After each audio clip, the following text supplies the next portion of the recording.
From author Brian K. Morris comes a classic hero in a high-flying, fast-paced, and action-packed steampunk adventure. The original Skyman battles the Master of Steam with an introduction by comics icon and historian Roy Thomas. A Rising Tide, an Ace Comics publication. Available now in print or digital format on Amazon.com.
Welcome to Clever Title Pending with your host, Brian K. Morris, independent publisher, freelance hybrid author, award-winning playwright, and former mortician's assistant.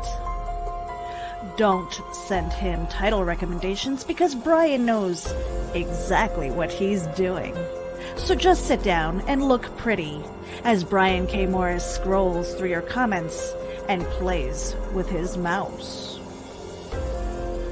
Join him on Tuesday nights at 8 p.m. Eastern, 7 Central, for Evening Pandemonium and Moonlight Madness.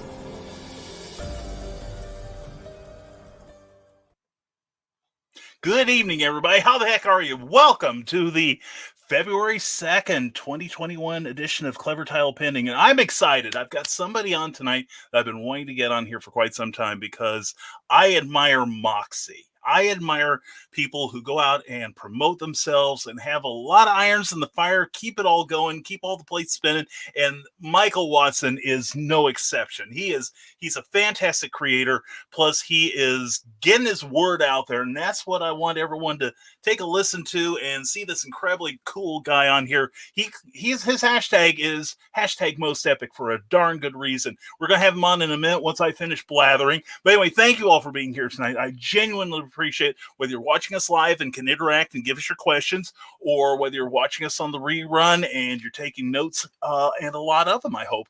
Anyway, thank you for being here. And if you're watching us on Facebook, on Kathy Jackson's books or the Rising Tide Publications page, please like this video if you enjoy any part of it, and also please subscribe to the page you're watching, because that helps the page owner quite a bit. Also, if you're watching us on YouTube, thank you. Please, if you enjoy any part of it, smash that thumbs up button, and please subscribe and like, and wherever you're watching, please share like Luke Stone just did. Thank you very much, Luke. We appreciate that greatly. And as always, this show is brought to you by Plasma Fire Graphics, when the look of your book matters to you, because it matters to your readers. So if you want to get more readers, check out PlasmaFireGraphics.com. Also check out Jeffrey Hayes' page on Facebook, Plasma Fire Graphics, when the look of your book matters to you. And we're also powered by GeekInsider.com. Check out their many, many amazing broadcasts that they have on there. And also WildOneForever.com with the wonderful Meredith Loughran, starting out your weekday in the right way.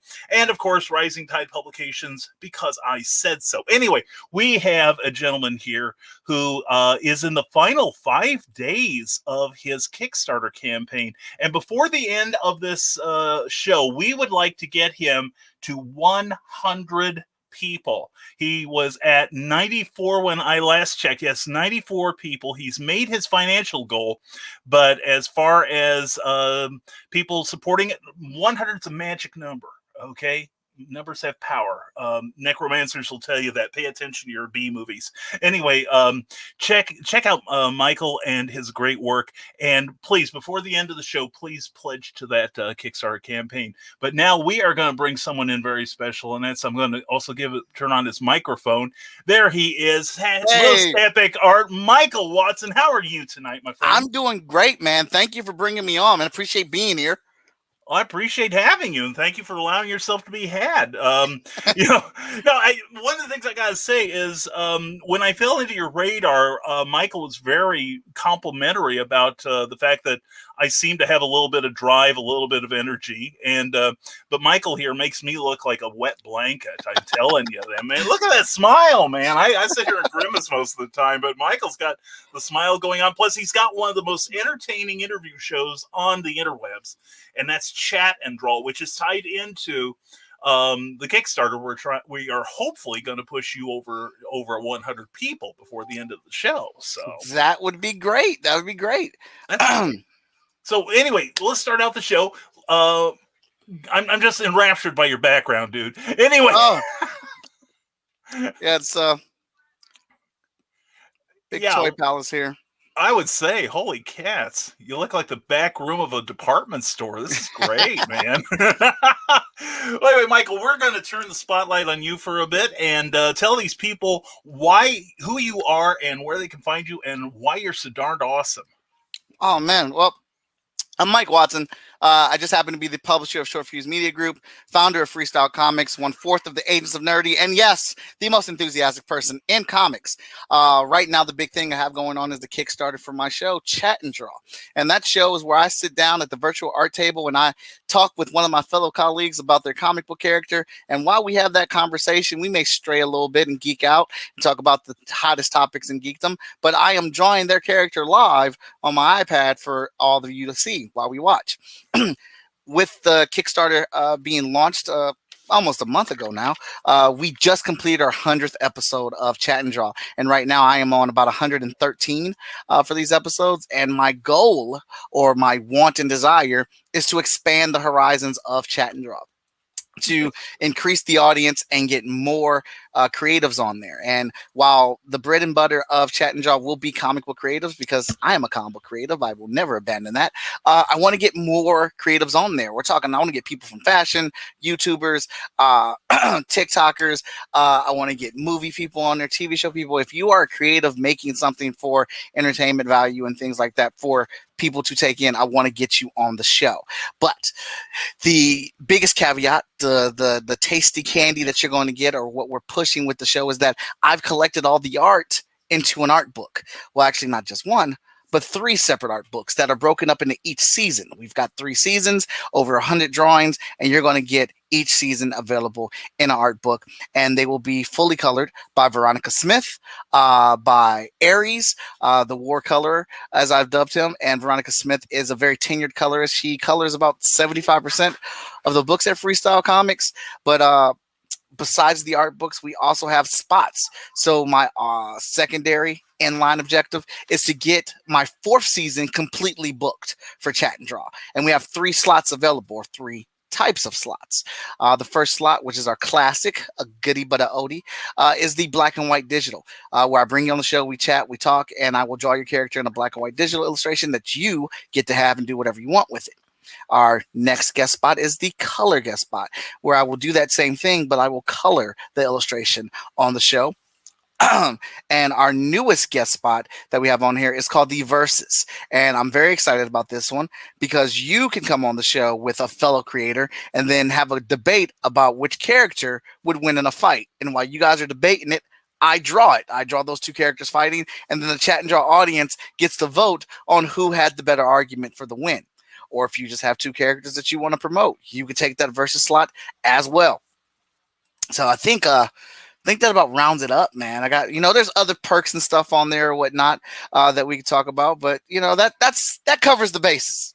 That is awesome. That is seriously, and I'm stealing ideas left and right, and I don't know if you can see that, but he's got a cape and everything, so I don't think I'm going to be much competition in that regard. So. Hey, I love it. You just went ahead and made it happen, though. You just jumped right in, like, here we go. There we go. I'm ripping you off right in front of your eyes, man. And at least I'm not doing it behind your back. So Hey. anyway, As my brother Victor says, people can do what they want, but they're gonna have to beat me at it. So you're welcome to the floor. and all the dirt on it. Yeah. So no, I think you are very safe because I've looked at I watch your show. I do follow your show. I try to give it a like and a love every time I'm by there. Yeah. Because it's a really fun show and you're a terrific interviewer. Now, we've got and if you see any questions you want to handle. Right off the bat in our comments, and we do welcome your comments and questions, people. We will take them in and let you talk to our group of people here, our regulars and our irregulars. So if you see anything you like, just let me know. Okay, But anyway, I saw you studied at the Columbus College of Art and Design. Yes. Alumni. Tell us about that. It's like, do they offer like a comic book curriculum there? Dude, let me tell you, that's exactly the reason why I went. Oh, okay. I was hoping so. So, I'm a graduate of the Cleveland School of Arts. I went there for high school, which is an art school. And I went to that school. Our art class was like 2.5 hours long. And the rest of our classes were 40 minutes. So everything else was regular in school, but whatever you actually majored in, you spent 2.5 hours each day working and honing your craft in or whatnot. And it came time to get ready to go to school. And I I heard about the Rhode Island Institute of Art and how amazingly good this school was. And and as a teenager, I wanted to get away from the house as far as I could. And leave it to my grandmother, because like it was the only school that I was going to apply to, and leave it to my grandmother to apply her, let's say her years of experience to me and say, you can't go out to Rhode Island. They're racist out there.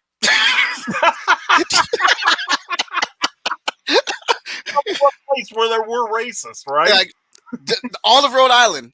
Huh, Granny? All of Rhode Island. That's it. They're just done. And she's like, well, could you at least apply somewhere else? It's true, man.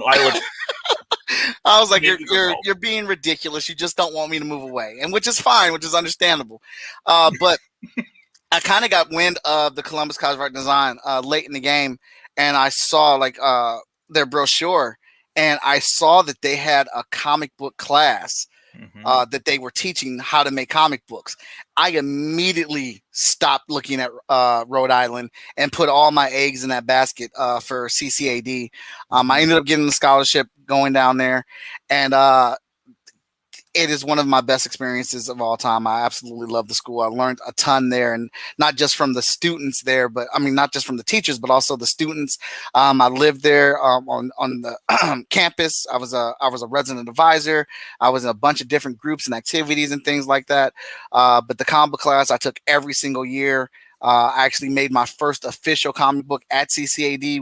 I was part of a group that brought the first published comic book to CCAD and started the comic book group. So tons and tons of experience, and met lifelong friends there that I've known for 20 years that I now consider family, because I can't look at them any other way. Some of my teachers, I still talk to some of my teachers to this day or whatnot from that school, but learned a ton there. That's great. That is super. Now, how what kind of curriculum do you go into? It's like, is it like storytelling? Is it just basic anatomy, marketing? Like, how does something like that work? Because you think about the Kubert School, for instance, yes, or the New York School of Art and Design, but you just don't hear about something in Columbus, Ohio that's got something going. So. Hello, Teresa. Nice to meet you, and hi, everybody. Thank you for all the compliments, man. I can't keep up with all of them. You guys are making me blush, man. Thank you. So keep them up, guys. I want to butter this guy up to get a guest slot. Anyway, so at CCAD, I learned a lot. Well, I had an amazing experience at CCAD. It taught me, it helped shape me as far as disappointments in life and the celebrations in life.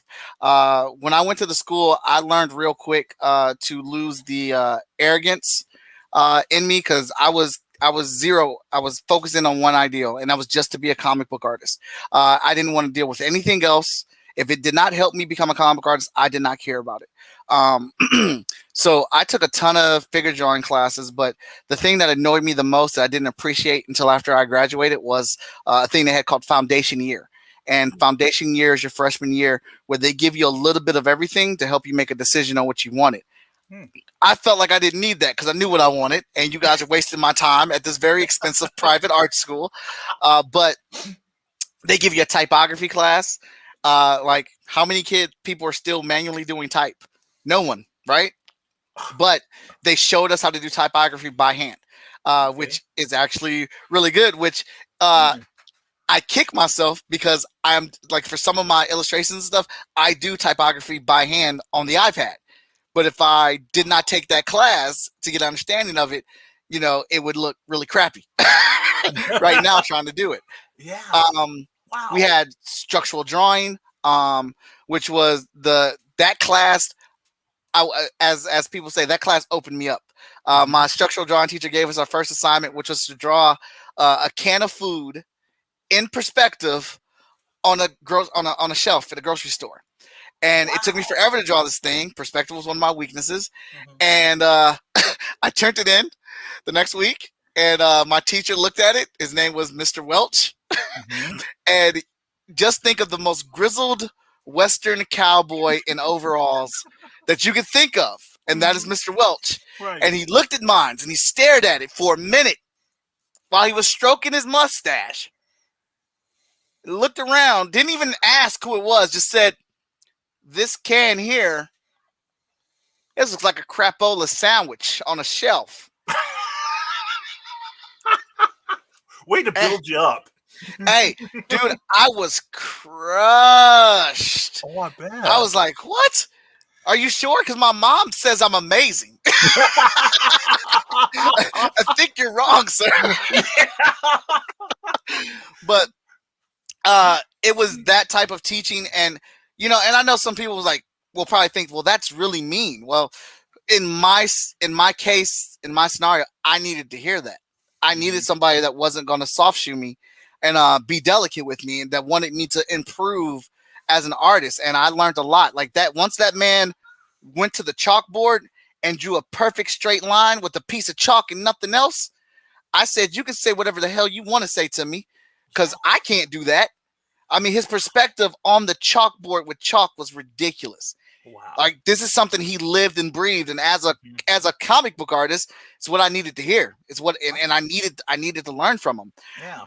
But all types of classes that I wish I would have, invested more time in, would have paid more attention to, or whatever, instead of trying to get them done just to get what I wanted. And I learned that I should have taken a minor at CCAD, which would have been like either graphic design or website design. So I could have still been doing art while waiting for the comic book career to pick up. I probably would have been 5 or 6 years ahead of where I'm at right now if I would have done those type of things. But you live and you learn.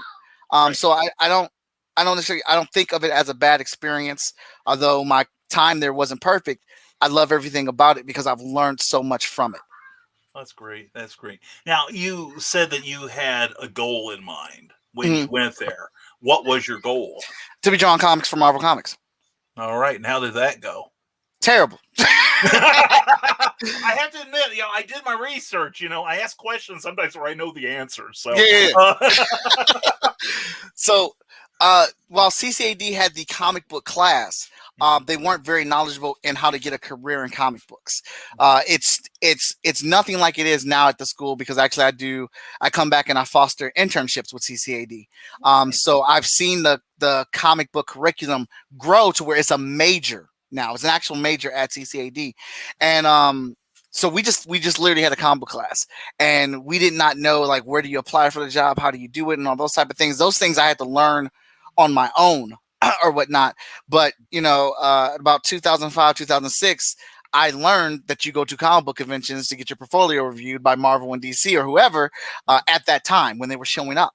And I did that for a while. Like, I would go to Chicago, I would go to Indiana, wherever. And I would stand in line for about 5 or 6 hours with a portfolio, have them review it, have them tear it apart, and then I'd go home and I'd work again and come back and do it. And I repeated that process for a while. I'd say maybe 2, maybe 3 years, maybe of doing that. And finally, we were at Chicago, which Chicago was the first time I went to a comic book convention, and we were in the Marvel line, and I was very pleased with myself, none to say. I feel like I've taken all the advice, all the critiques, and I've put together a smashing portfolio. Put it up there. Had my hand in my pocket on my cell phone, ready to call my mom because I'm about to get this contract right here, right now. And he's flipping through the pages. He's nodding his head. We're getting them. Not telling me to improve nothing, not asking me to fix this, just looking at the pages, very pleased. And then he shuts the book and looks up at me and says, "Let's go in the back." And I'm smiling. I'm like, this is it. I have arrived, people. I'll catch you on the other side. If I'm not too good to talk to you by then, yes. So we go in the back room. He pulls out the portfolio and goes through the same process, and he brings up, I know you've been to the table before. I know a few of us have given you feedback, and it looks like you've applied all that stuff. Like, you're a good storyteller. Your anatomy is really good. Your action scenes pop. But I'm like, ooh, it was like a DJ scratching the record, but there should not be a but in your sentence, sir. Yeah. And he says, but your style is a bit too urban, and that's not what Marvel Comics is looking for right now. I had no idea what that meant. But I was thrown back by it. It completely caught me off guard. I was kind of like frozen, like a deer in headlights. And I really just wanted to get out the room because that's not the answer that I wanted. And I went home and I felt pretty crappy about it. And I have a rule that I'm only allowed to feel crappy about something for 24 hours. And then, I got to move on. I got to figure out what the plan is, because this was my plan to work for Marvel Comics. And that's all gone. Yeah. And so the next day I got up and started looking at my art, figuring out what I was going to do. There's this comic book that I've been working on since I've been in high school called Youth Force. It's a comic book about me and all my friends. And I've always wanted to be a superhero. So I just said, well, I'll just take my urban style. I'll make my own comic books and have Marvel come to me. And that was the birth of Hot Shot and Freestyle Komics. And been making those comics ever since then. And I'm not exactly working for Marvel, but I do work for Upper Deck's sketch card division, which is Marvel Comics. So I do sketch cards for Marvel and Upper Deck. That's great. Now, did you ever figure out what your person meant by your art is too urban? I did not, and I really wished I would have had the gumption to ask what that meant, because I was only left to assume. And the only thing I can assume is that I live in Columbus, so I've been here for damn near over 20 years. And so when I'm drawing comic books, I draw my environment. I draw what I see. Right. Columbus is a melting pot, and we have all types of people. There's all types of diversity in Columbus. So that's what I draw. And the only thing I can think of is that because when I draw people of color, they look like black people. When I draw Asian people, they look Asian. I make people look like people. I don't draw nothing but I don't draw supermodel figures and stuff for every single character. That's the only thing I could think of. And I really wish I would have defined that so I could have a clearer picture, but I'm here now. Yeah. Now, have you ever thought about like hunting this? Is this person still in comics? Dude, I have no idea. Okay. And this is why, and this is, it's a mistake on my part. I got so infatuated with my own idea of what I wanted to do. I zeroed in on it so hard. And I built that up for all my eggs to be in that basket. And, once that got shattered, I couldn't think or function anymore. Well, sure, yeah. And I definitively should have got that person's name. I should have figured out what that person's role and title was. Mm-hmm. I should have asked, what did you mean specifically by that? That even that would have helped me have a clear direction on where to go. But I was shattered at that moment. So now I try to have a plan for a plan for a plan. That's great. Now, that's one thing I like to point out things to our audience here, many of whom are probably taking notes and thinking, how they can apply what you do to what they do. A lot of times great advice comes through tough love. Yes. And sometimes the best, they when they don't give a damn about your feelings, and and always have a plan B. So that's my whole career, such as it is, has been plan B. So so I get it. Now the back of the cereal box from YouTube says, "Sounds cool. I'd love to be on and have you draw my League of Impossibilist characters." Well, Michael has a presence on Facebook and YouTube also, right? Yes. Right. What name would the YouTube channel be under? Would that be Chad Most Epic? Most Epic. How did I fail that one? Anyway, no, look for Most Epic, John B. Pica, and get hooked up with this man. And yeah, I see what you mean. Everyone is loving you here, sir. Michaela Jade says, "Love the energy. You're giving me a run for my money. I got up my game." And Facebook user, check out our description here. There is a page on Facebook where if you go in there and give it a like, your name and your avatar will show up here. But way late, but I'm finally here. We're glad you are. Sarah says, "Michael is amazing to watch and chat with, willing to talk about almost anything while he draws in a way that it looks so easy." That is definitely true. That is definitely true. And Michaela Jade's got some characters in mind. And back in the cereal box, just checked out your website. The work is amazing. I need to be reviewing his work for Back of the Cereal Box. Good. Hello there, everyone. And Defiance and Spite are important. Fuel says is keeping to the style that makes your work yours, says Nick Tockert. Now, you talked about you talked about going into your own comics. Was that where Freestyle Komics got started? Yes, sir. All right. So talk about Freestyle Komics, because now I was checking out the website, and you do far more than just one title now, right?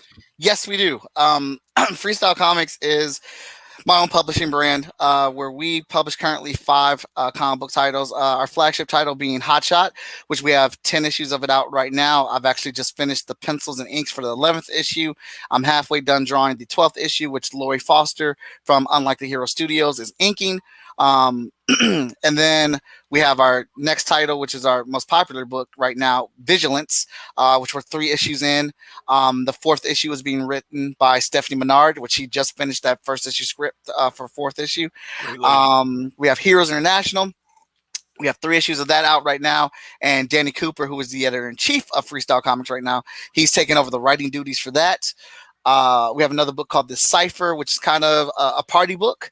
Book we use to introduce new side characters to get a feel from who the audience will like. Because while I would love to give everybody their own book, I can't afford to do that. So it's like we put 2 to 3 short stories in one book, and we call it The Cipher. If you haven't caught on, I'm a big hip hop head, so Freestyle Comics, Cipher, we try to keep everything relatable to that. And then we have another book, Emerald Quest, which we have not launched officially with Short Fuse Media Group, which is our publisher.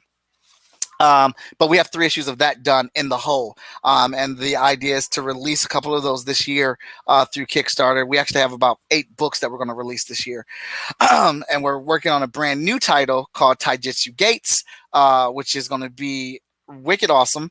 And we have another book called Zero Event, which is a mini series that features the return of Victor Dandridge. Victor Dandridge wrote the first 6 issues of Hot Shot.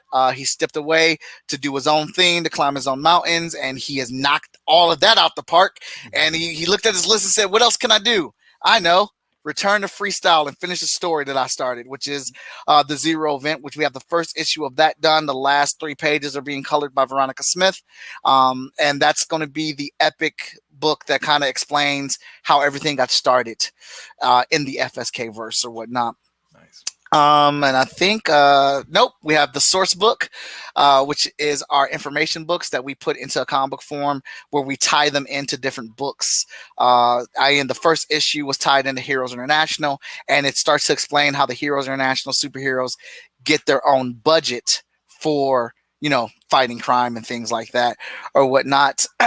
And I think that about rounds it out. That's pretty cool. That's pretty cool. Now we're getting more comments here. Sarah, no, I cannot embarrass this poor man by licking the spine of a book. I don't know if you've caught that on here, but Sarah compels me to like show how good a book is by, but we won't do that. Hey, I have no embarrassment card, man. I'm in your house.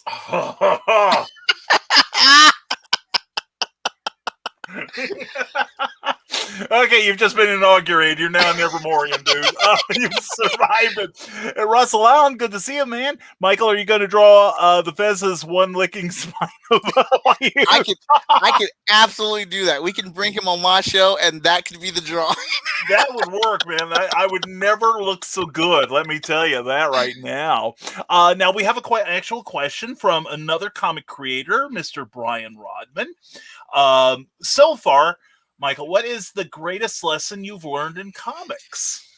To always be open-minded and ready to listen and learn. Mm-hmm. Every time I think I got a handle on this comic book making business, I learned something else. So that is probably the biggest lesson that I've learned. Secondly, I would say have an alternate plan. Have an alternate plan that you can fall on. Mm-hmm, mm-hmm. Very good, very wise.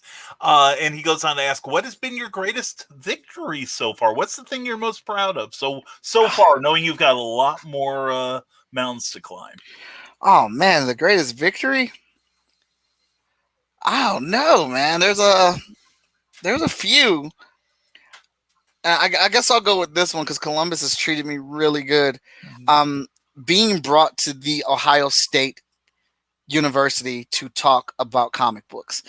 That nice. For the teachers and the facility there to, look at my art, look at what I'm doing, and bring me out and feel like I'm a voice that should be talking to their students about comic books. I mean, Ohio State is a big ass school. Like that is a legit institute. It is major. And then the gumption, and they had the gall to actually pay me for it. What? I mean, that was crazy. I wasn't even expecting that. I went to go have the talk, which was amazing. Mm-hmm. And then like afterwards, like, yeah, we need your address so we can send you out your check. Check. Yes, for speaking. Yes, we're going to pay you. Oh, that address is there you go. Don't bother, I'll come get it and just put the postage on the check, man. I'll save you all that money in time. Yeah, I can pick it up. That's fantastic. And we have Cindy Kemp, who is supplying us with some jokes while we talk. Why did the paintbrush see a doctor? It had a stroke. And what did the artist draw before he went to bed? The curtains.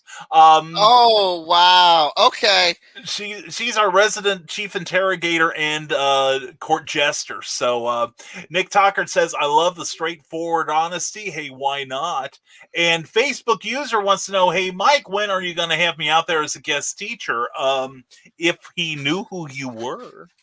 Oh yeah, no, that's Shaggy, I believe. Is that Andy? Is that you? Because I think he asked the same question on YouTube. Yeah, I mean, whatever, Shaggy. Yeah, I love Shaggy's been out to my house a couple times, man. I love having Shaggy out over here, man. We hang out and all that type of stuff. Yeah, he lives in about 15 minutes away from me. Oh, that's so awesome. Yeah, Andy's great. He works in the same town I do. We like the same Mexican bakery. And by the way, I too love Columbus. I live for the meat house in the German district.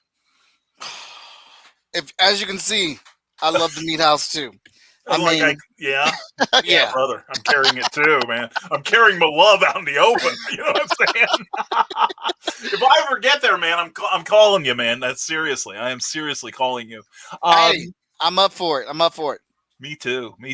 But my wife has something about, what is it? DIE? Oh yeah, she puts a T on the end of it. But I just hear those first three letters and I blank out. Anyway, Cindy Kemp would like to know, what is the most interesting thing you studied? What was your favorite course in school? Well, outside of comic book class, my favorite course was figure drawing. I absolutely love doing figure drawing. You only have to take the class for 2 years. After that, you're not required to take it anymore. But that's another class I took every single year. It got to the point to where my figure drawing teacher kind of just like gave me a lot of freedom. I would draw with crayons. Absolutely love doing figure drawing with crayons or whatnot. And drawing hands. I know a lot of artists hate drawing hands, but I absolutely love it. I would always find ways to draw hands in interesting poses and things like that. But figure drawing would probably be my favorite class outside of comic books, closely followed by illustration techniques. That's great. Well, I remember one day you were drawing. I want to say it was one of your a Sunday show or something. You were like agonizing over how you were drawing a hand for the most drama, and I'm like, oh my god, that is light years above most hands that I see in comics. I could tell you'd put in the work, and I see so many comics where people avoid like drawing hands. Like the hand is outside the panel or whatever because they're trying to cheat. So Cindy Cap would also like to know, what is the most interesting character you've ever drawn for your show? And you can make that either the character you drew or the character you interviewed.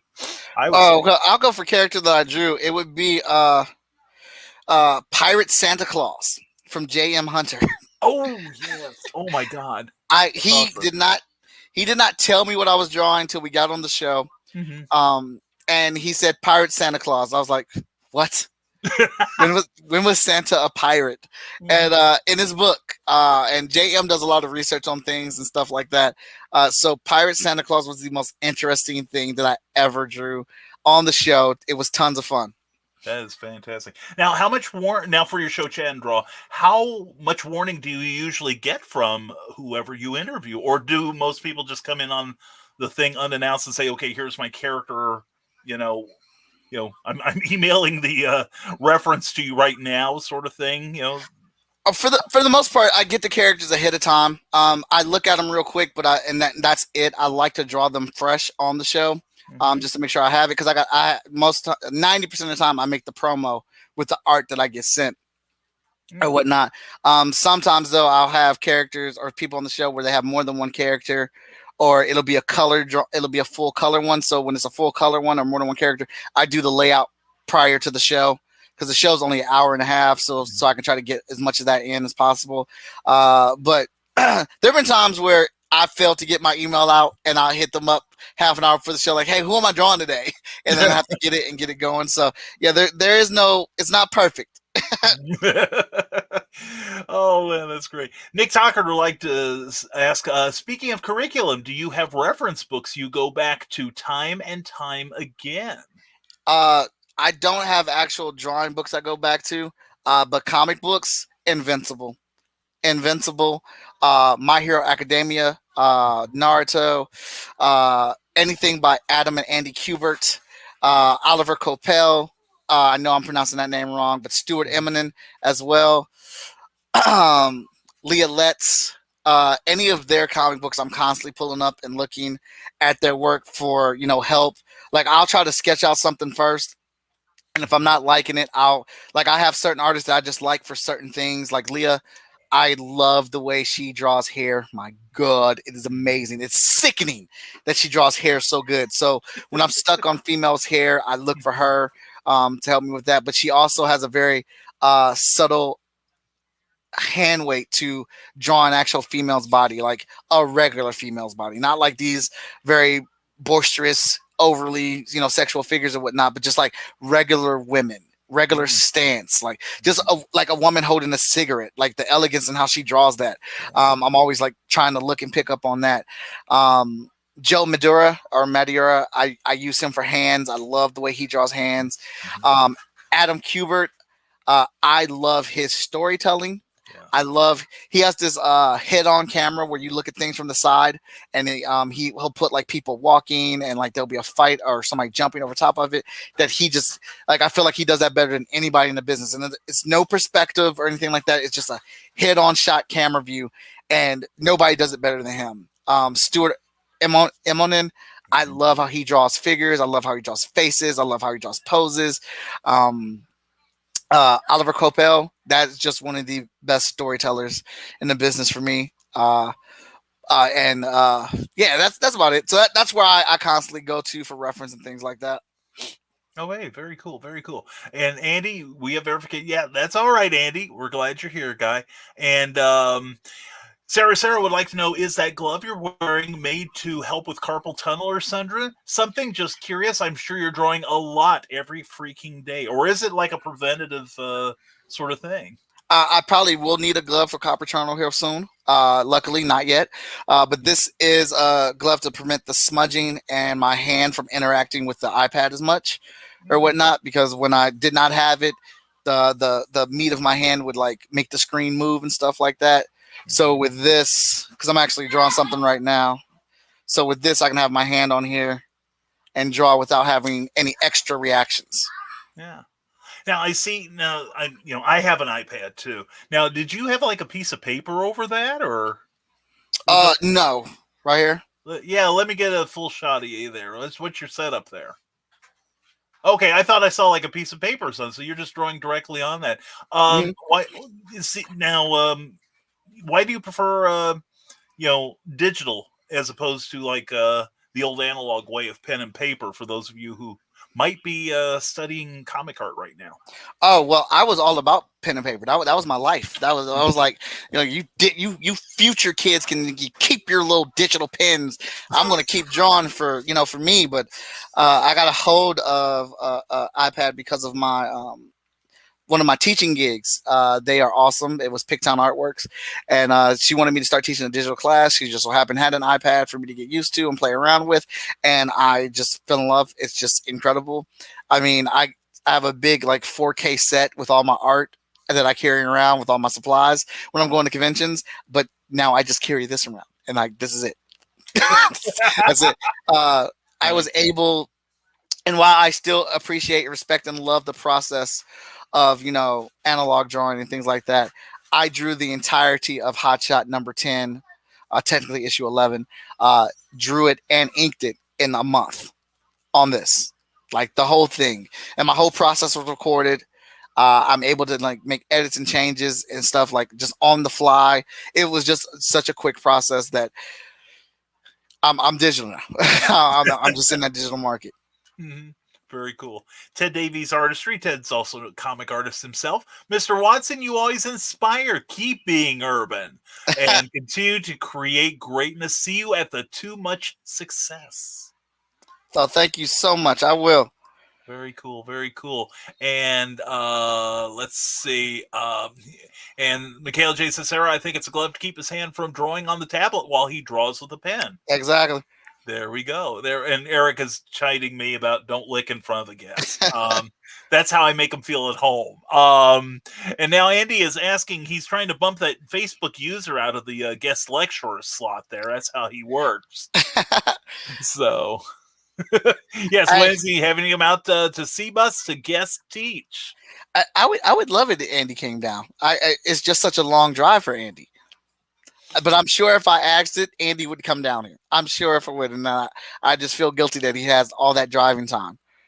Well, the thing is, some of us who do, like a lot of shows, yeah, and we do it like far away. 4 hours, I don't consider 4 hours far away anymore.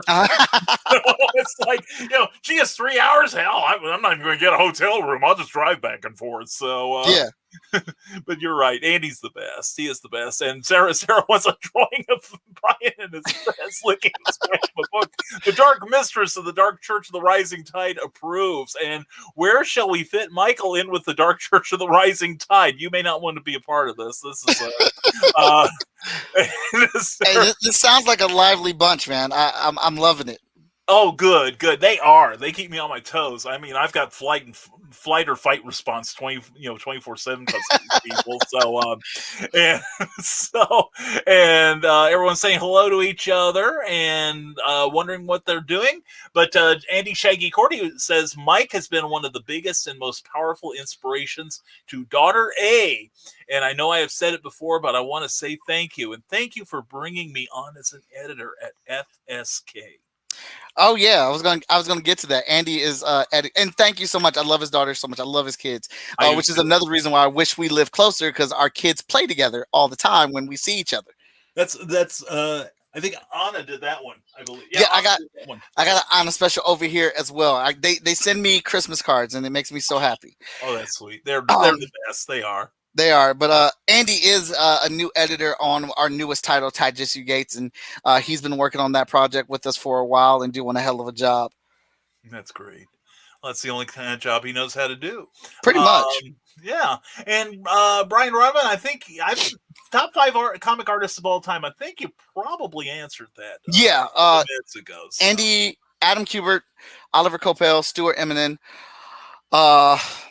excuse me, Leah Letts, and I feel like I'm forgetting a really important one.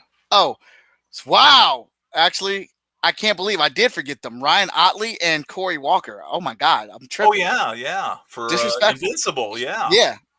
And let's see, and they're arguing about rum right now. Yeah, we've got some of the people are problem drinkers around here. So, and Sarah says, "Oh, very cool idea to whoever designed that glove, genius." And we are now joined by Niobe Comics. Larry, good to see you. Good to see you, brother. Hope you're doing well. And Andy Shaggy Cordy says, "Are you a fan of Damian Scott? He also has an urban style." Whatever that may be. And I'm just totally lost there. And I have his book, How to Draw Hip Hop. I first saw him through DC, who isn't afraid to bring on an urban artist, unlike Marvel. So are you aware of Damian Scott? Yes, Damian Scott is a beast. He was drawing lots of, like, his layouts and action scenes for Batman comic books were ridiculous. Like, he's fantastic. He's really dope. And I do like him. I mean, there's tons of comic book artists.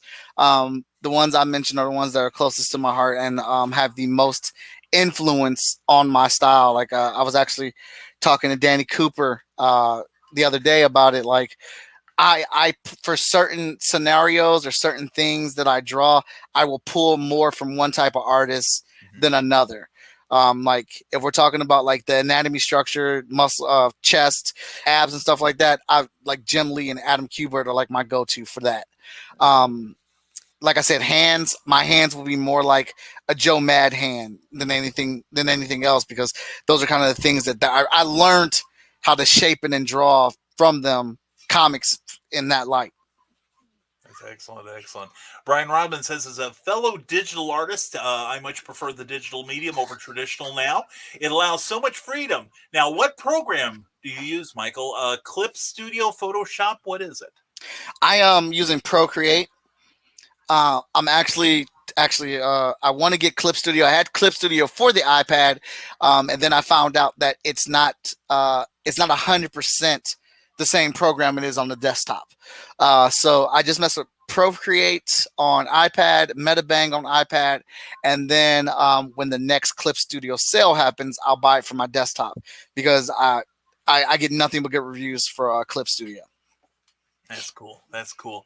And thank you to Doc Grant, Luke Stone, and Christian Basil for sharing this show. Thank you. It's very highly appreciated. The more the better. And Shaggy Cordy says, hell yeah, I'd come over. So you got a commitment there, Michael. That's what's up. All right. And Michaela Jade would like to know, how do you find your editors?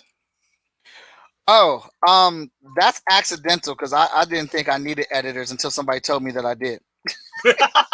What was the occasion for this? Well, our first editor was our first official editor was Danny Cooper. Danny Cooper started off as a letterer for Freestyle Komics, and he would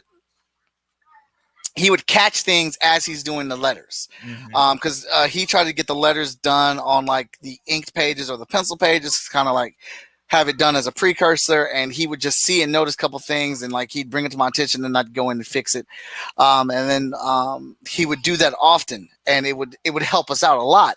And I got a publishing deal with a publisher that ended up not working out, but when I got that deal, it was kind of like big for us, and I went from making one comic book to making 3 comic books. So I'll bet the deal with the publisher did not end well.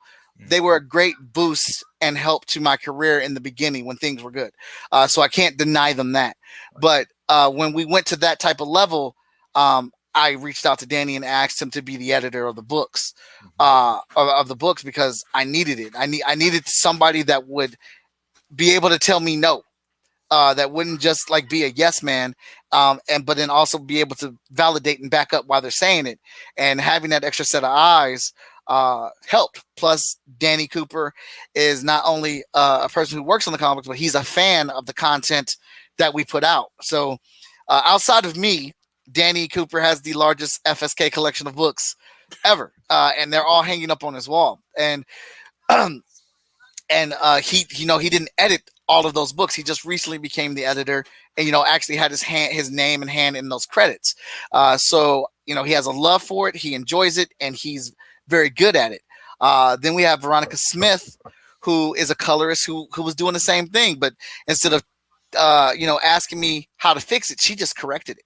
She's like, "Hey, I just I saw this hand was off, so I fixed it." Or this was missing from here, so I just added in there.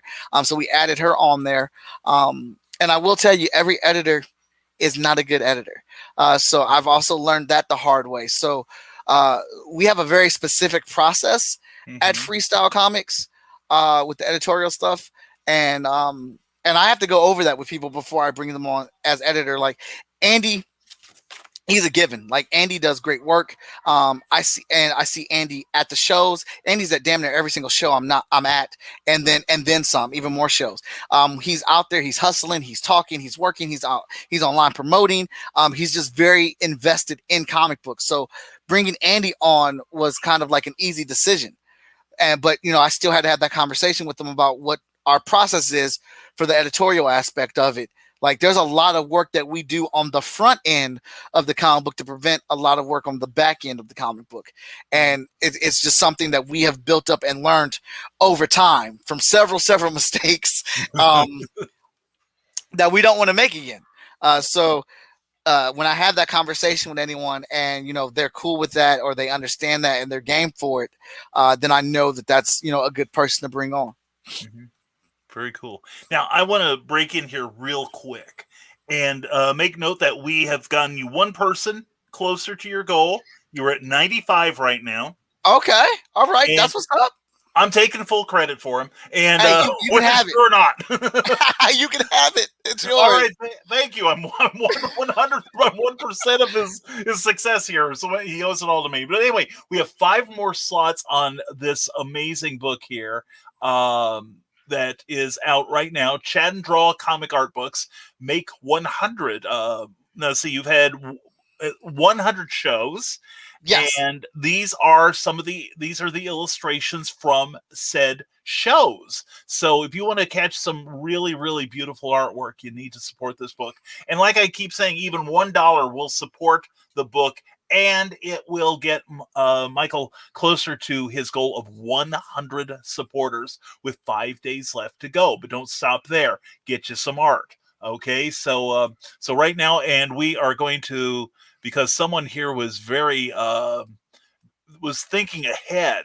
Rising Tide Publications says that you should go to that bit.ly address right there. Copy it down on your screen here, or take a screen capture and copy it down at your leisure. But anyway, get on that and get aboard the train here. I think you're going to be very, very happy with what you get.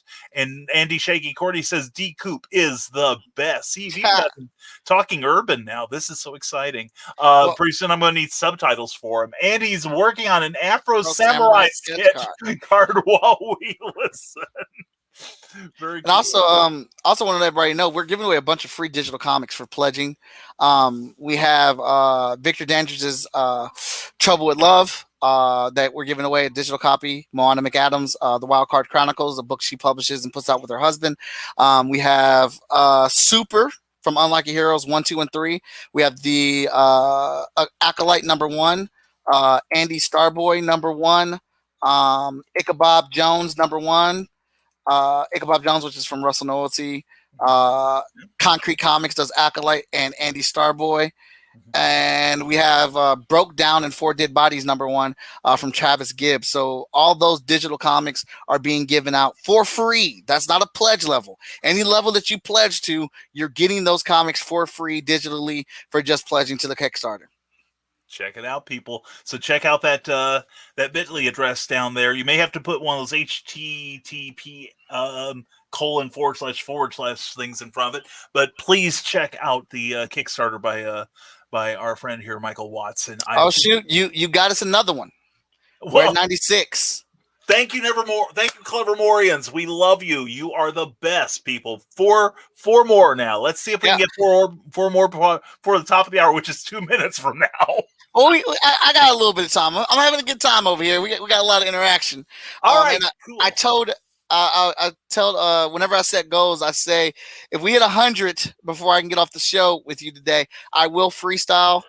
You get to toss characters out at me, and I will string some words together in some type of rhyming fashion for entertainment value. Oh, cool! I saw you freestyling a couple times this last week. You know, I was thinking, you know, Freestyle Komics, freestyling. Yeah. You know, aren't you glad you didn't do like breakdancing or pop and locking comics? You know. well, before I put on all this extra weight from Chipotle burritos, I used to breakdance. Wow. It used to be a thing that I did. Wow. I color me impressed. Gravity is not my friend. It was my icebreaker, man. In college, I just like when I moved away from home, which was the cool thing about college, is that I got to be on my own, and you know, and not have to worry about the pressures of trying to, you know, format myself to somebody else, which was cool about going to art school, because those type of roles, or those, you know, stereotypical high school roles, aren't at an art school, or not to that degree anymore like it is when I was in high school. That's true. That's true. And Carleen says, if Michael thinks this is amusing, he should join us on Brian's Nevermind the Furthermore Monday, Wednesday, and Friday at 10 at 9 Central Time. See, I'm teaching these guys and gals how to promote too. So, and you're doing a hell of a job, because they are doing great. They are. I love these people. And Nick Tockard says, Michael, that whole urban thing that they pulled cheeses me. But Marvel seems to be fixated on the drawing the Marvel way, which visually conflicts with a lot of independent, especially anime fusion inspired stuff, or folks who get hooked on J. Scott Campbell. That's true. Mm-hmm. That's true. Well, they do have, ever since the 60s, Marvel's had kind of a visual identity that I don't know that they have it so much now. Back in the days when a lot of things looked like either, Kirby or Buscema, one of the Buscema brothers, or Romita. So right. That's a good. Oh, and damn, and Romita's another one. I love Romita Jr. Oh God, yeah. Well, look from whose loins he sprang. Oh right. My God, well, John Romita. Good Lord, that's he's like there. I don't think there's anything that man could not draw. So I think I don't think, but I know for sure his Spider-Man run with J. Michael Straczynski is one of my favorite runs in comics. That was beautiful. That really was. And he's doing a little bit of good work at DC too. I kind of like his Superman's real different. You know, but I like it. And he's a great storyteller. But I loved his Spider-Man. What a great artist. Absolutely. And I know a lot of people don't like Romita because of his style. Yeah. But I think it's magnificent. I really do enjoy it. I don't know, man. It's just something about it has always pulled me into his art, and I like it and I enjoy it. And I think he does really good things. It is super stylized, but I mean, it's solid, and the man draws so quickly. Oh yeah, he's a monster. Rick Bradley asks, what comic book story cemented your love for comics and made you want to draw them? Well, we'd have to start off with the first one, which was X-Men number 17, Blue Squad taking on Omega Red in Russia. Oh, yeah. I don't know if that story necessarily was the story that did it, but it was the characters, the story, the action, and most of all, Wolverine, who was my favorite character. Because I wanted to be like Wolverine. I got picked on, and he was a small dude with some shitty powers. Like, he had butter knives coming out of his hands. And but he was like the last X-Men standing. All these other X-Men who I kind of looked at as like the high school elite, like the jock, the popular guy, and the head cheerleader. They had these magnificent superpowers, but they were out on the ground, and the scruffy, ugly, short dude with butter knives was the last one standing, still fighting for him. So I really got behind that, or whatever. I really got behind that, and I wanted to I want to be like that. I want to embody that idea of never giving up, always getting back up, and being the toughest thing in the room, despite the obstacles. But I thought probably like the story, like Death of Superman. That was incredible for me. Onslaught, that whole saga, Age of Apocalypse, that whole thing, X-Men, Uncanny X-Men 300, that was a good one. But the thing that I think the comic book that woke my eyes up to like Neo finding the Matrix, Invincible, every single issue, 1 through 144, nonstop. It is the greatest comic book that has ever been created. I absolutely love it. I agree, and it comes to a definite end, and it's got something for everyone. It's got comedy, it's got romance, it's got the same, and all throughout, it's got that same early vibe of Spider-Man, like the Lee and Ditko days. You know, that's one of my favorites too. And Andy has just confessed that he is a stalker. You know, so you're saying that Andy is a stalker, and he's come clean about it. So much for his Fifth Amendment rights. And Brian Rodman said, "Just back, my friend. Can't wait." Thank you, Brian. Much appreciated. Four more. Let's get 4 more people on that so that we can get some freestyle out of this good man here. And Michaela Jade said, "Come on, people, I subbed. You can too." Probably referring to your YouTube. And well, I'm actually trying to find Michaela Jade on the YouTube, so I subscribe to. Oh, I found her. Look for author Michaela Jade. Got her. I got her. Got her? Okay. Yeah. There we go. Thank you, Michaela. Thank you so much. And Mike's freestyles are great. And we got a hello from Jody McPhee and Ryan Robinson. Glad to see you here. Ryan Robinson. Yeah, Ryan Rodman just had an asthma attack thinking about your breakdancing. Yeah, and I've got a heart valve that's sounding like castanets right now. And Nick Tockert is still highly incensed. He can't believe professionals pulled that BS.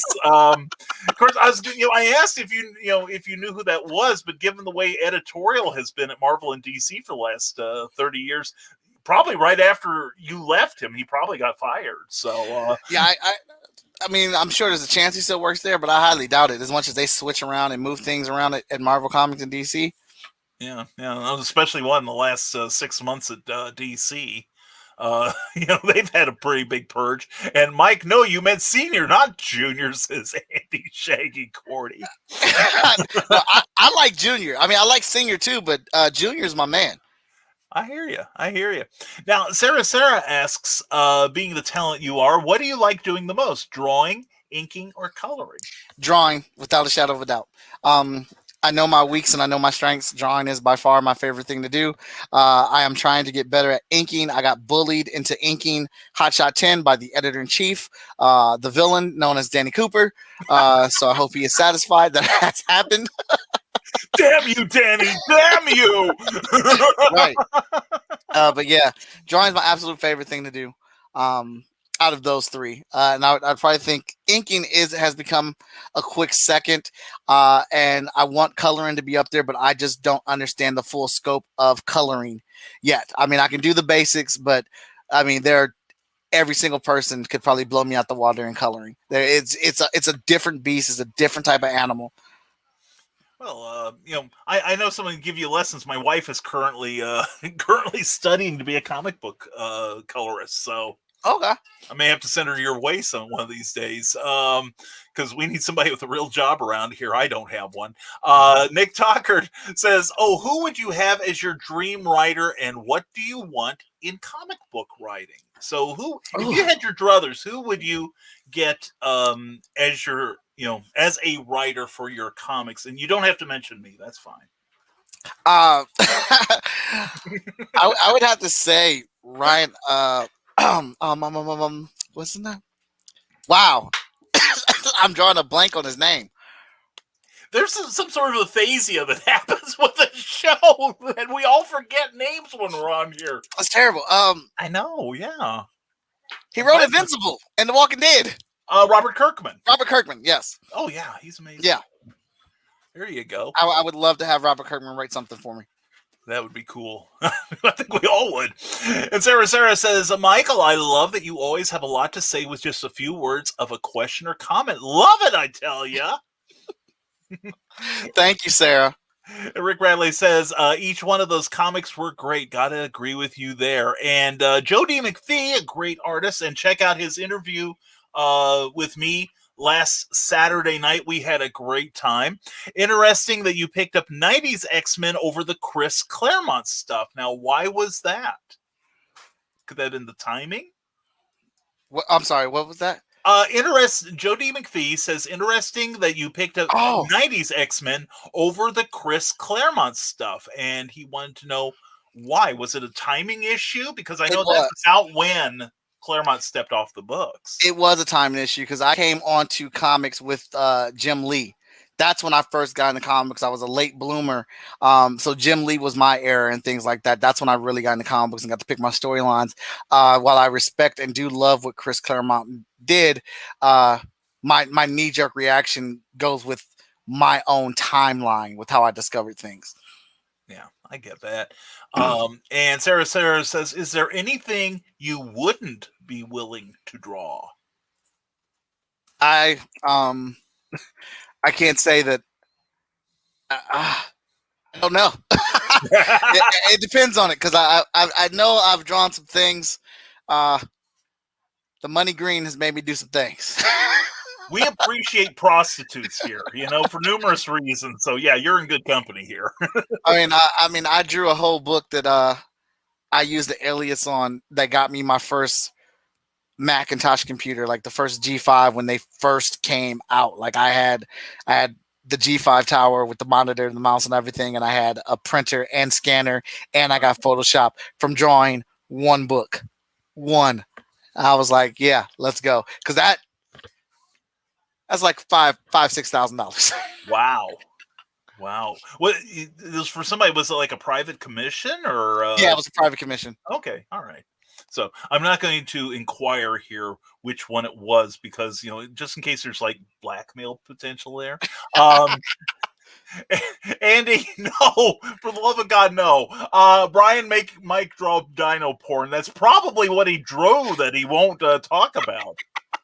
We have a very unfortunate hashtag around here. You've got most epic, I've got dino porn. So to give you an idea, let's see, do I still have it here? Yes, Christian Basil of the Legend of the Traveling TARDIS.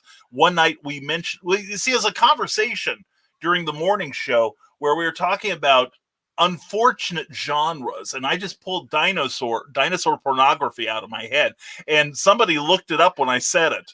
This was his reaction upon seeing it. So, kids, if this is not a cautionary tale, I don't know what is. Do not look up dino porn. It will not make you happy. No. So anyway, folks, oh dear God, we've started something. Rick Bradley, my bad on the dino porn. Who am I kidding? I'm not going to apologize for that. Okay. And Joe D. McPhee says, I get that. I'm kind of a man out of time since I love the older stuff as opposed to most stuff today. Most of my comics reflect that, especially the writing. Wondering, outside of Kirkman, who are your writing influences? Probably outside of Kirkman, Victor Dandridge. I absolutely love the way that man writes. He breathes life into characters in a way that I am striving for, and the way he connects dots are ridiculous. Oh shoot! And probably the writers that I enjoy very much right now that are a huge inspiration on me, the writer-creator of Naruto and the writer-creator of My Hero Academia. The longevity of their stories, especially Naruto, where it has a beginning, a middle, and an end to it. The growth of those characters and how they do that, how the patience for the big moments. I had to wait 400 damn issues before I saw the village accept Naruto as a hero and a ninja, and I damn near cried when it did happen. So it made every moment, every torturous page worth it to get to that point. The constant connections that he builds upon with the story of like what Naruto is, what the Nine-Tailed Fox is, what a shinobi is, and just like how he kept layering that on there. I'm like, how far in the future did you plan this shit? Like how much of this was written down already, mapped out, versus what you're creating now on a week-to-week basis as you're writing these stories. My Hero Academia, with they can take the lamest power and make a character important. The way they incorporate the backstories, and albeit some of it is predictable. Like, you know, the hero's going to win. You know, the big punch is coming. You know, this character is probably going to die. I don't care. It's the way that it happens. The way that they phrase the dialogue, the way that the action is building up, the way the panels and pages are drawn, the emotion is captured in it. Deku cried all the time at the beginning of the series, and it was super freaking annoying. But like, to see Deku from there to where Deku is now, like, the growth is ridiculous. And you know, you want him to win. Like, he's not annoying. You want this kid to win. And like, I want that in my comics so bad. Like, I want to know how to capture that. I want to know how to write that. Like, I'm plotting out like this multi-book crossover for all the FSK books, and I'm trying to make it all make sense. And like, where can I have these moments? Where can I have characters shine? Because it can't just all be hotshot. Like, it's everybody. I got to give certain characters their moments, and you know, there's got to be set pieces. But wait, it's got to make sense. Like, what is my villain's motivation for doing this thing? But like, it can't just be a surface motivation. We've got to go back and go into the character development of him. Like, what is his culture? Where does he come from? What is he going through? What is he experienced to get him to this point? Like, it's like, yeah. I'm sorry. No. As a writer who appreciates editors, you're making me happy. Okay.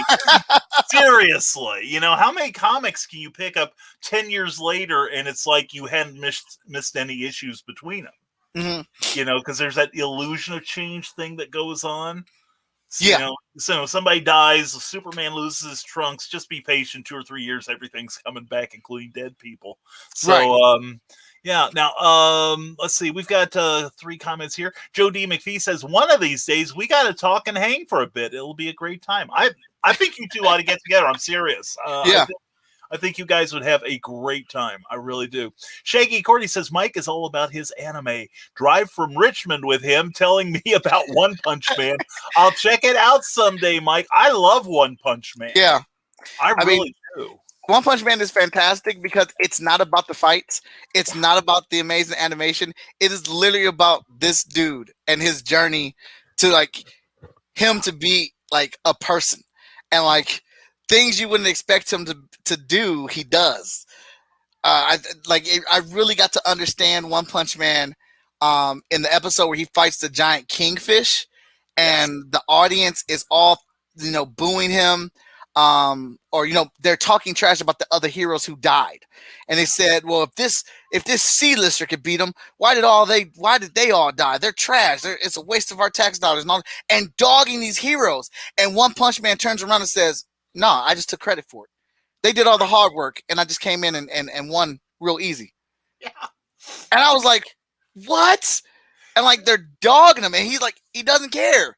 Like, but he understood what those people sacrificed, what it was for, and he wouldn't let them downplay that. Like, that's incredible.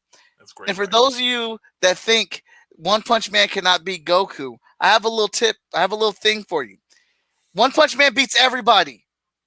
He's a parody character. He is a parody character made and designed to be able to beat every single character in fiction. Like, you have to understand that. You have to know that. That's why there's so many characters. There's so many that are so familiar to us on this show, because he is a parody character. The threat is never going to be a fight with One Punch Man. This is a character's journey. Mm-hmm, mm-hmm. It's a great series. It really is. And the anime is, you know, mirrors the manga almost perfectly. It really does. So if you get one, you're getting both of them at the same time. It's like buying an audio book. So John B. Pica says, great stuff, guys. Thank you, John. Appreciate that. Nick Tockert is drawing dino porn. The less said about it, the better. We're calling the authorities right now. And let's see. I got, Sarah has a great question here. When you first look at a comic book, do you notice the art or the story first, or which one is more important to you? It depends on the series. when you have a series like Invincible, it's both of them. So I know without a shadow of a doubt, I'm getting a good story and I'm getting good art without a shadow of a doubt with Invincible. When I'm messing around with books like Marvel and DC, I don't know what I'm going to get. So generally, I look for the art first, unless it's a writer that I know has put out, a string of good hits that I can trust. But I forget what his name. I think it's Snyder was doing the Batman run. Scott Snyder, yes. Yeah, he was doing the Batman run, which was fantastic, which was amazing. And then like every single issue was a banger, like boom, like great. Didn't matter who was drawing it, although I loved his main artist so much. And then when it came time to pull the trigger and have Catwoman and Batman get married, they didn't do it. And I'm like, what the hell? What the hell? Like, Yeah.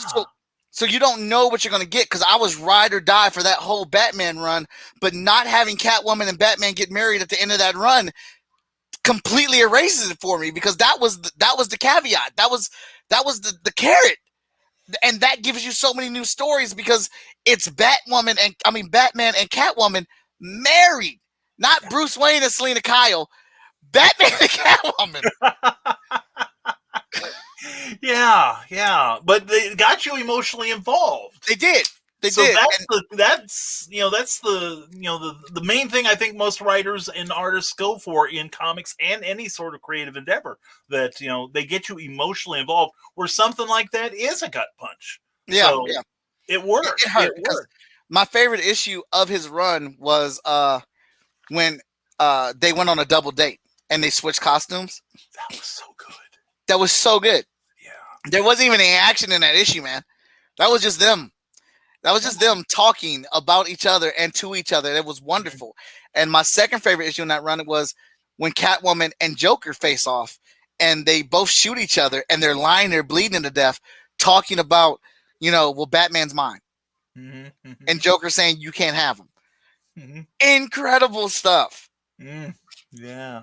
Well, the one real quick point. I'm going to recommend the story to you. The guy who wrote the Catwoman issue, Tom King, and Andy Kubert did a Superman story about a year ago for one of the Walmart books, and it's in trade paperback now, called Up, Up and Away. Mm-hmm. He wrote an 8-page story that embodies everything about Superman. And it was this big character who had these robots that were murdering, like literally almost killing all the superheroes on Earth, unable to stop him. And every time you'd be like, well, Superman, and Superman's trying to find this little girl that was kidnapped from Earth. And this is the guy who did it. And, it's like, well, Superman, like Superman's in these huge adamantine chains, and goes, well, do you know what the, definition of unstoppable is? And Superman just flexes his muscle. All this metal goes flying in 1,000 different directions. And he goes, no, sir, I don't. So, and it's 8 pages of great storytelling that I really got recommended to you. Okay. Seriously, it is good stuff. But I see your time here is at an end. I see that we are running out of time for you. I do read these comments every now and then. I forget to check that little private chat there, but I'm respecting your time as I do, and I really appreciated your being here, Michael. I really do. I really appreciate you guys having me here. You have a very lively audience. I enjoyed it very much. I definitely want to come back here, and I need to get you on my show too. Oh, well, I'll tell you what, you got to deal both ways. How's that? All right, that's what's up. All right, man. I'm committing, folks. I'm committing. So, Michael, I'm going to give you what we usually do is we'll give you one last chance. Tell everybody where to find you, and don't forget, folks, chat and draw. We still need 4 more people to sign up to get on board up for that. So, Michael, we're going to give you the floor one more time. We did sweep it before you got here, and tell these people about chat and draw. Tell them about your Kickstarter, and tell them where to keep up with all the amazing things you do, my friend. Awesome. Well, I want to thank you guys so much for watching the show with all your questions and comments. You guys have been amazing. If you want to know more, have any more questions for me, you can follow me simply at Most Epic Art on all social media platforms. That is Instagram, Twitter, Facebook, TikTok, Twitch, Patreon, and Most Epic on YouTube. Give me a follow or subscription at any of that. You guys can message me, comment, and we can keep the relationship going that we've started here today. Most importantly, I got that Kickstarter happening. I'm really trying to get 100 pledges on there. Right now, we are at 96, which I want to thank you so much to the two of you that have pledged in support. I really appreciate it. But even if you can't, even if you can't pledge, sharing is good enough for me. If you can share this out to your network and let people know that, hey, there's this guy on the show and he was pretty cool, you guys should check out his Kickstarter. I would appreciate that very much. We got a lot of cool stuff going on at Kickstarter, and I like to believe that we have pledges for all types of incomes. We have a $5 pledge right now that includes 100 digital sketches that I will send out to you for $5. Or, if you just pledge at any level, you get like 7 or 8 awesome digital comic books for free. That's not even a pledge, though. That's just something we're tagging on there extra. I'm trying to fill up my 4th season with Chat and Draw Kickstarter, and we have the black and white digital guest spot, the color digital guest spot, and the versus guest spot, which is available. If you ever wanted a sizzle reel for yourself to show how awesome your career is, then there's a level for that. I will make a 30-second sizzle reel as your introduction on the show, but then you get to keep that sizzle reel for yourself, and you can use it on all your social media outlets as well. Tons of good things on this Kickstarter. Take some time to flip through it, check it out, or just share it with a friend or family member. Because maybe if it's not your cup of tea, maybe it's theirs. And I appreciate you all so much for kicking it here with us tonight. All right, Michael, thank you. I appreciate you too. I appreciate your wisdom, your enthusiasm. You are the most enthusiastic man in comics. Good God Almighty, I love it, and I love your moxie, fella. And we're definitely having you back. So what we're going to do now is I'm going to take you out, and I would like to say goodnight to you. So I promise I'll shut the hell up after that. But anyway, thank you very much for being here, Michael Watson. Appreciate you so much, and we will have you back, my friend. Thank you for everything. All right. All right, here we go. We're going to mute you, take you out, and I get the spotlight. Hi, kids. Anyway, thank you. I'm glad you all enjoyed Michael. He was fantastic. And Jody McPhee, Rick Bradley, Carly, Sarah. Everybody, thank you very much for your compliments. Thank you for making this man feel at home. And I'm so glad to have him here, and I'm glad you all were here. Thank you all for your great questions. Please don't forget that Kickstarter campaign that is going on right now. I'm going to put a comment up right now, and please, yes, I know there's a new comment. I'm the one who made it. Anyway, please check out that address. Please look for Chat and Draw. Check out Michael's Chat and Draw program on Facebook and on YouTube. You'll love it. It's a great interview show. And also, speaking of great, we think it's great that iHeartRadio, Amazon Music, and Spotify are carrying our show. Thank you very much. Appreciate Kathy Jackson's books for taking on our show. I shouldn't say finally. She asked if we would, but thank you, Kathy, for sharing our shows with us. And thank you to everyone who gave in questions, who's watching us right now. Sorry we couldn't get to everyone's comments, but we appreciate you so very much. And please, as always, I'm going to take it down because I got stuff to promote, like risingtide.pub. Please go there, check it out. You can sign up for my free monthly newsletter there. You can also sign up for my Patreon page at patreon.com/Brian K. Morris. Thank you to my Patreon subscribers. We appreciate you so much. And I'm there under Brian K. Morris, all one word, lowercase. And also, don't forget shortfusemediagroup.com if you also want to keep up with Michael Watson's comic book exploits. And also, if you enjoyed this video, if you're watching on Facebook, please also not only like this video, but please like the page you're watching it on and give some support to the page owners. It helps them a lot. Also, if you're watching on YouTube, please like, share, and subscribe. Please subscribe to our YouTube broadcasting page. We do appreciate it so very much.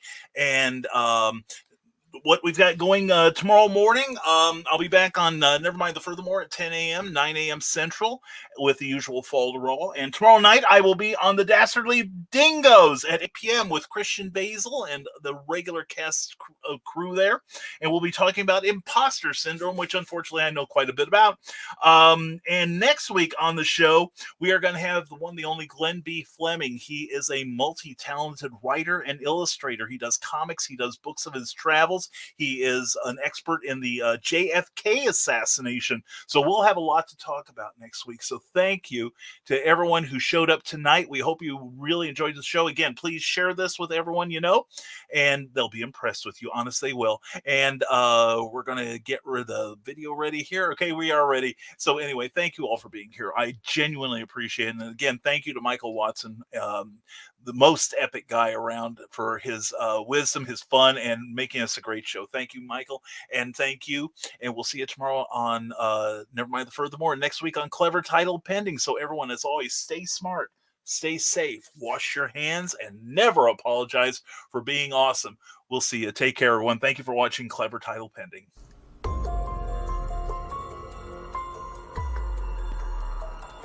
Welcome to Clever Title Pending with your... Thank you for tuning in to Clever Title Pending, a Rising Tide Publications and Brian K. Morris production. A member of Comic Book Advocating Network and sponsored by GeekInsider.com. Become part of our show with sponsorship and advertising opportunities. For details, contact advertising@geekinsider.com or visit podcast.geekinsider.com. The Geek Insider podcast is available on your favorite app, so please hit the follow button and share it out to your friends. Because if you don't, you might have to turn in your geek card.